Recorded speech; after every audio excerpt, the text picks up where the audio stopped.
promoviendo, impulsando, procuran alcanzar tres cosas simultáneamente. Primero, acelerar la prosperidad. O sea, el crecimiento económico, la producción de riqueza es una parte fundamental del bienestar. Necesitamos expandir la base material y hacerlo incluso con más celeridad, más velocidad de la que ha exhibido la economía dominicana en los últimos años, que ha sido alta. El segundo objetivo es reducir la desigualdad y alcanzar una mayor cohesión social, mejorando la calidad de vida de las personas, para que éstas puedan ejercer sus derechos. Y el tercer objetivo es lograr una mayor sostenibilidad ambiental y mayores niveles de resiliencia. Porque aunque esta economía ha venido creciendo y expandiendo su base material de manera muy intensa a lo largo de las últimas 4, 5, 6 décadas, realmente lo ha hecho con una importante dosis de exclusión y exacerbando los niveles de desigualdad, por una parte, y eso implica que la gente no pueda ejercer derechos fundamentales. Pero por otra parte lo ha hecho comprometiendo la naturaleza, a expensas de la naturaleza, reduciendo la cobertura boscosa, degradando los ríos, nuestras fuentes de agua y contaminando el medio ambiente. Entonces necesitamos políticas públicas que promuevan una conciliación de estos tres elementos: prosperidad, equidad y cohesión social, y sostenibilidad ambiental y construcción de resiliencia, porque estamos en un contexto de cambio climático que va a implicar, o que está implicando eventos climáticos extremos, en particular hidrometeorológicos, que se suma a la ya el clásico nivel de riesgo que implica vivir en una isla en el Caribe. Entonces tenemos que construir un aparato productivo y unas comunidades mucho más resilientes de lo que tenemos para poder enfrentar los efectos del cambio climático y poder recuperarnos más velozmente.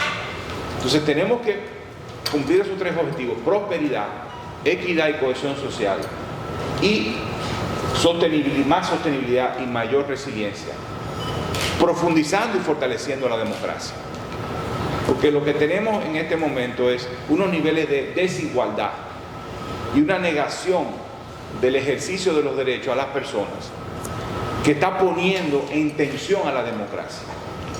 Y en muchos países esas tensiones se están traduciendo no en profundización de la democracia, que debe ser la respuesta natural, porque si hay desigualdad es porque también hay desigualdad política y en el acceso al poder. Entonces se está moviendo hacia apuestas de partes de la población por regímenes autoritarios o gobiernos autoritarios. Y nosotros tenemos que más bien es profundizar la democracia, y para eso la democracia tiene que lograr mayor cohesión social, lograr mayor cohesión territorial, reducir la desigualdad en un contexto de prosperidad y sostenibilidad. Ahora, ¿cómo hacemos eso? Perdóname. O sea, ¿cómo logramos eso? ¿Cómo el ministerio trata de empujar en esa dirección? A través de cinco cosas. Primero, proveyendo análisis. El ministerio es en parte un tanque de pensamiento que produce informes, hace investigaciones, produce reportes, análisis. Y el grueso de ese análisis, de esa investigación, recae sobre el Viceministerio de Análisis Económico y Social. Y el tipo de análisis que hacemos se divulga continuamente. Y yo solo quiero mencionar algunos documentos que muestran esto. Primero, recientemente lanzamos una estimación del PIB regional, del PIB por regiones, una aproximación al Producto Interno Bruto a nivel regional, y lo hicimos con acompañamiento, apoyo y guía metodológica del Banco Mundial. Es la primera vez que este país tiene eso. Había sido una demanda ciudadana importante de que tuviéramos datos sobre el nivel de actividad económica por regiones en el país, y ya finalmente lo tenemos. Segundo, produjimos junto con la CEPAL y el World Inequality Lab, una nueva estimación de los niveles de desigualdad del ingreso en la República Dominicana, que también fue muy divulgado en los medios de prensa. Sabemos que como se mide tradicionalmente la desigualdad de ingresos, subestima el nivel de desigualdad, y ese ejercicio transparentó estos niveles y mostró que el país era mucho más desigual, como muchos otros países de América Latina, mucho más desigual de lo que decían las cifras tradicionales. Tercero, estamos lanzando recientemente, y lo hacemos continuamente cada cierto número de meses, 3, 4 meses, el nuevo marco macroeconómico, que es una estimación del nivel de actividad económica y de indicadores económicos claves a mediano plazo. El próximo ya, no sé si Alicia ya no ha sido publicado todavía, ¿no? Sí. Ah, ya fue publicado. Ok, entonces es un ejercicio que hace el Ministerio de Economía, Planificación y Desarrollo y que discute con el Banco Central y Hacienda, y lo publica el Ministerio, que habla de la producción, cómo se va a mover el crecimiento de la economía en los próximos 2-3 años, qué pasa con la tasa de cambio, la inflación, cómo se prevé el comportamiento del precio del petróleo, por ejemplo, ¿no? Entonces, otro producto. Otro producto es que estimamos continuamente la evolución de la pobreza monetaria. Es decir, es el Ministerio el que da los datos de cómo ha ido cambiando la pobreza monetaria en el tiempo. ¿Qué es la pobreza monetaria? Es el porcentaje de personas o de hogares que recibe un nivel de ingreso que no es suficiente para adquirir una canasta de bienes alimentaria y no alimentaria que le permita llevar una vida digna. Esa es la pobreza monetaria. Esa es la pobreza monetaria general. La pobreza monetaria extrema es que el nivel de ingreso es insuficiente para adquirir una canasta alimentaria básica. Entonces estamos hablando, y finalmente producimos un documento, 2 documentos anuales, uno de competitividad, que recoge y juega mucho con la infografía, recoge elementos claves de competitividad de la economía dominicana, y producimos lo que llamamos el diagnóstico, ¿qué se llama? ¿Cómo se llama el documento? La situación económica y social de la República Dominicana. Es un documento grande, anual, que se produce normalmente a mediados de año, que recoge qué pasó en el país y en la sociedad a nivel, con indicadores el año anterior. Eso es un primer elemento, análisis. Si no contamos con análisis, información, no podemos hacer políticas públicas de calidad. Segundo, la planificación. La política pública no se hace a lo loco, no se hace de manera desordenada, tiene que tener racionalidad, tiene que tener orden, y tiene que hacerse de forma planificada, porque si las intervenciones públicas no se hacen de forma planificada, por lo general salen mal, ¿no? Entonces hay que hacerlo con orden. ¿Y qué significa y qué hemos hecho en planificación? Bueno, elaboramos el Plan Nacional Plurianual del Sector Público, que es el plan cuatrienal, se inscribe dentro de la Estrategia Nacional de Desarrollo y responde a un programa de gobierno. Pero además acompañamos a las entidades públicas a hacer sus planes estratégicos institucionales. Es decir, no es que las instituciones públicas están por ahí haciendo lo que quieran, sino que ellas están obligadas a preparar un plan estratégico de 4 años, bien articulado al plan plurianual. Es decir, digamos, el plan plurianual, el plan estratégico de cada institución es la expresión cuatrienal del plan plurianual del Estado. Es el plan de gobierno de 4 años con indicadores muy claros de resultados y de producción pública, que serían la meta. También articulamos con presupuesto. Hay un esfuerzo en esta gestión, esto es muy nuevo, de articular planificación y presupuesto. Si el plan no cuenta con dinero, el plan se queda en palabras que no tienen fuerza.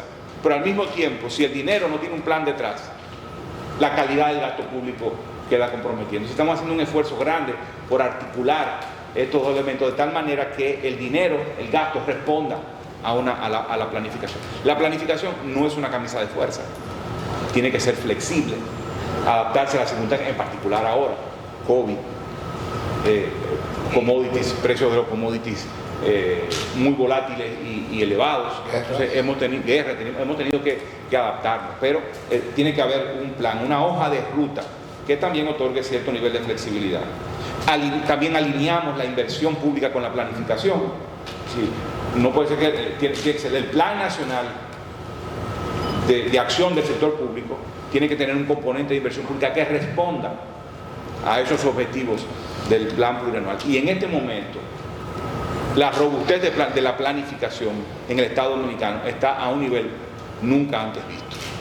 Nos sentimos orgullosos del trabajo que hemos hecho y queda muchísimo por hacer. Eso es en materia de planificación. También implica seguimiento, no es que planificamos y ya, sino le damos continuo seguimiento a qué está haciendo cada una de las entidades públicas.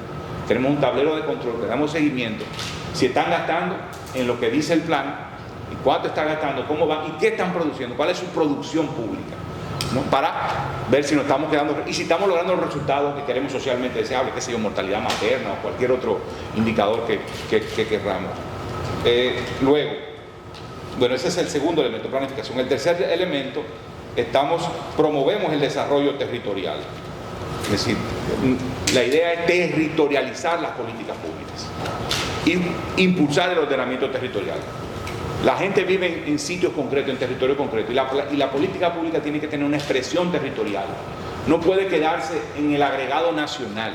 El objetivo y la producción pública tiene que tener un referente territorial muy claro para que la política pública llegue al territorio. Pero al mismo tiempo, la política pública queremos construirla con la gente que vive en los territorios. Y por eso promovemos la elaboración de planes territoriales de desarrollo. Y eso debe llegar, y el esfuerzo que estamos haciendo es que la participación de las comunidades en la elaboración de sus planes y la expresión de sus deseos llegue al presupuesto público y llegue a la planificación nacional. La planificación nacional debe llegar al territorio, el territorio debe llegar a la planificación nacional.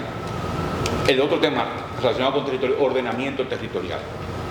Si este país ha crecido de manera notable, se ha expandido, pero lo hemos hecho de manera terriblemente desordenada. Estamos usando suelos agrícolas con fines urbanos.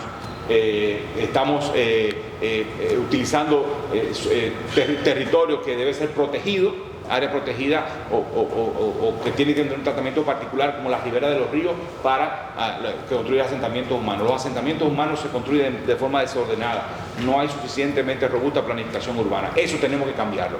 Y esta gestión está haciendo un esfuerzo realmente significativo para lograr cambiar esa historia, que no es fácil, y por eso estamos empujando la ley de ordenamiento territorial y el conjunto de instrumentos que acompañan esa ley para también empoderar a los territorios de eso y a los municipios y a las autoridades locales. Voy cerrando, José, no te preocupes. Ese es el tercer elemento. El cuarto elemento es que estamos articulando la cooperación internacional con los planes de desarrollo. Y con el Plan Nacional Plurianual del Sector Público. La idea es que la cooperación internacional se alinee, que contribuya, no que llegue a donde quiera llegar, sino que llegue allí donde la necesitamos, para que los esfuerzos sean de la cooperación y del Estado sean sinérgicos. Y lo mismo pasa, un quinto elemento, con las asociaciones sin fines de lucro, que es otra área de rectoría del Ministerio. La idea es que el trabajo de las asociaciones sin fines de lucro también vaya en línea con los esfuerzos del Estado, con los esfuerzos del sector público, sin negar la autonomía, independencia que tienen las asociaciones sin fines de lucro, pero que vayamos articulando y caminando en la misma dirección, y eso implica que presenten sus planes para recibir fondos públicos, aunque el Ministerio no es que necesariamente decide, pero influye, participa, pero al mismo tiempo que rindan cuentas. Todo el esfuerzo que estamos haciendo es para que las entidades públicas, las entidades sin fines de lucro que reciban fondos públicos, presenten plan y rindan cuentas. Y eso nos genera a veces batallas, tensiones, pero estamos empujando en esa dirección. Y todo eso, José y colegas, lo estamos haciendo en un contexto doblemente, yo quisiera destacar dos elementos. Uno, un contexto macroeconómico bueno. O sea, realmente la economía dominicana muestra unos niveles de resiliencia y capacidad de crecimiento muy significativos. En este momento estamos retornando a los niveles, digamos, a los indicadores macroeconómicos tradicionales después de un periodo muy convulso. El crecimiento se va a sostener con buenos números este año. De hecho, hay una revisión les puedo comentar un poquito más, Alexis. El crecimiento económico va a cerrar a una tasa mayor de la que había originalmente previsto. Se prevé que va a cerrar en un 5.3% en 2022. En 2022 se prevé que va a cerrar a una tasa menor por el contexto internacional, 4.5%. La inflación va a bajar, está ya bajando a los niveles que estamos, a los niveles objetivos meta del Banco Central. Es decir, el déficit público se ha mantenido relativamente estable, sin ajustes violentos, pero tampoco con descontrol. Es decir, es un nivel de déficit público bastante razonable. Eso es un elemento importante. Es un contexto macroeconómico bueno. Sin embargo, aquí viene el pero. Lo hacemos todo eso, lo estamos haciendo en un contexto de restricción de recursos, de restricción muy importante de recursos, ¿no? Es decir, el pastel fiscal tiene un tamaño insuficiente para atender todos los desafíos a que está obligado el Estado a enfrentar y para proveer más y mejores servicios públicos. Además, con un 15% de presión tributaria, tiene un 4% para educación, tiene que transferir el recurso al Banco Central, tiene que subsidiar a la energía eléctrica porque el sector eléctrico no es sostenible y al mismo tiempo, financieramente, y al mismo tiempo tiene que pagar un equivalente a casi el 3% o el 3% del PIB en intereses de la deuda pública. Entonces, lo que te queda realmente no es mucho. Y precisamente por eso es que la planificación es importante. Cuando tú tienes pocos recursos, tú tienes que manejarlos con mucho más inteligencia. De ahí la importancia de planificar, ahí la importancia de priorizar cuáles son los elementos prioritarios, a dónde le vas a poner el énfasis a la política pública y lograr, y esas prioridades tienen que ser prioridades tractoras, es decir, que tú pones prioridad en un tema, pero ese tema te va a arrastrar otros temas o te va a empujar otros temas.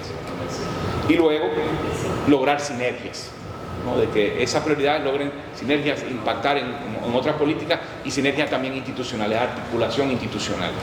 Un rol importante del Ministerio es lograr que todas las entidades se articulen en atacar un objetivo, porque nunca los objetivos casi nunca son estrictamente sectoriales de una entidad pública, sino que tienen que participar mucho. Y eso es un desafío en el Estado Dominicano, lograr articularnos y ver la multidimensionalidad de los problemas y por lo tanto la multiinstitucionalidad derivada para lograr el resultado. Eso es en pocas palabras, no fueron tan pocas, lo que hacemos en el Ministerio. Vamos a decir en prudentes palabras.